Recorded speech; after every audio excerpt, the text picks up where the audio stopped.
আসসালামু আলাইকুম রহমতুল্লাহ। প্রিয় দর্শক, আপনার স্ক্রিনে দেখতে পাচ্ছেন মতিঝিল ইসলামী ব্যাংকের মেন অফিসের সামনে প্রিয় দর্শক গ্রাহকরা মানববন্ধন করেছে যে নতুন যে এস আলমের যে এবং ফ্যাসিবাদ আওয়ামী লীগের যে দোসর চেয়ারম্যান নিযুক্ত করা হয়েছে তার অপসারণের জন্য, তার পদত্যাগের জন্য। সেখানে আমাদের পুলিশ প্রশাসন কীভাবে প্রিয় দর্শক আপনারা দেখতে পাচ্ছেন যে এই ইসলামী ব্যাংকের গ্রাহকদের উপরে কীভাবে লাঠিচার্জ করেছে, তাদেরকে আহত করেছে এবং তাদেরকে জলকামান নিক্ষেপ করে তাদের উপরে যে জুলুম করেছে, নির্যাতন করেছে, সেটা আপনারা দেখতে পাচ্ছেন প্রিয় দর্শক।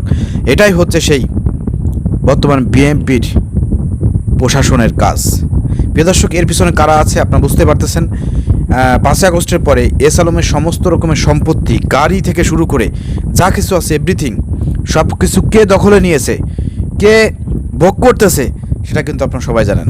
এখন তার নাম নিতে পারতেছি না, কারণ নাম নিলে পরে কিন্তু সমস্যা আছে, তো আপনারা বুঝে নেবেন।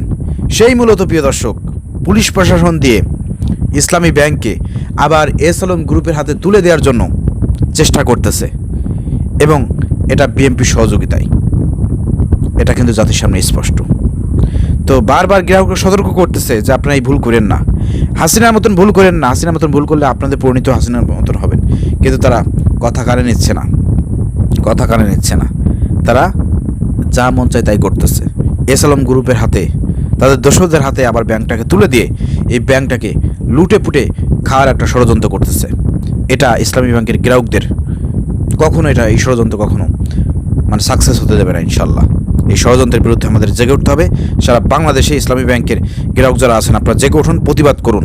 কোনোভাবেই এই ধরনের ষড়যন্ত্র বাস্তবায়ন করতে দেওয়া যাবে না।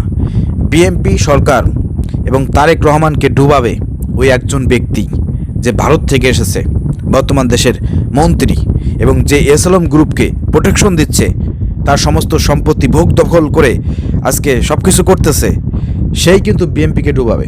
তার কারণে এই বাংলাদেশ আজকে দীর্ঘ 3 মাসে বিএনপির আমল কিন্তু খালি দুর্নাম, চারিদিকে দুর্নাম। মানুষ এখন বলা শুরু করেছে যে আওয়ামী লীগই ভালো ছিল। এটা তার কারণে, কারণ সে দায়িত্ব ঠিকমতো পালন করতেছে না। বিএনপিকে ডুবাবে এই লোকটি। আমি বলে দিলাম, বিএনপি যদি কোনো পতন ঘটে এই লোকটির কারণেই ঘটবে।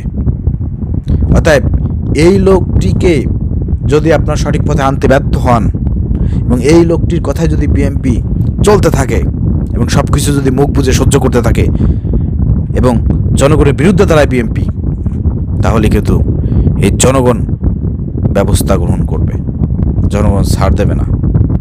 এটা আপনার মাথায় রেখেন। অতএব এই জন্য বলবো যে শহীদ প্রেসিডেন্ট জিয়াউর রহমানের দল, এই বিএনপি, যার নেতৃত্বে আছেন সুযোগ্য পুত্র তারেক রহমান, জিয়াউর রহমানের সুযোগ্য পুত্র তারেক রহমান, তিনি ভুল পথে পরিচালিত হোক এটা আমরা চাই না। তিনি সঠিকভাবে দেশটা পরিচালনা করুক, এটাই আমরা চাই। বাংলাদেশি ইসলামী ব্যাংককে ধ্বংস করলে পারে এদেশের অর্থনীতি ধ্বংস হয়ে যাবে। এদেশের অর্থনীতি এখন ইসলামী ব্যাংকের উপর নির্ভর করতেছে, কারণ সমস্ত ব্যাংক ধ্বংস হয়ে গেছে। ইসলামী ব্যাংকও ধ্বংস করার চেষ্টা করেছে, শুধুমাত্র বাংলাদেশ জামাত শিবিরের কারণেই এখন এই ব্যাংকটি টিকে আছে। আর সেই আপনারা জামাত শিবিরকে ঘায়েল করার জন্য ইসলামী ব্যাংককে নিয়ে টানা হেঁচড়া শুরু করেছেন, আক্রমণ শুরু করেছেন। এর ফলাফল ভালো হবে না। আর বাংলাদেশ জামাত ইসলামের এটা বলতে কেন তারা ইতস্তবোধ করে যে এই ব্যাংক আমাদের ব্যাংক? অবশ্যই বাংলাদেশ জামাত ইসলামীর ব্যাংক হচ্ছে ইসলামী ব্যাংক, এটা সবাই জানে।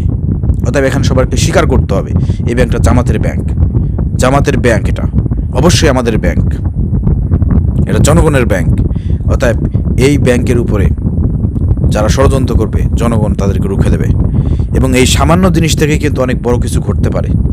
সামান্য কোটা সংস্কার আন্দোলন যদি হাসিনা পতনের আন্দোলনে পরিণত হতে পারে, এই ব্যাংক দখলের চেষ্টা করলে পারে এই আন্দোলন কিন্তু সরকার পতনের আন্দোলনেও চলে যাইতে পারে। অতএব বি কেয়ারফুল।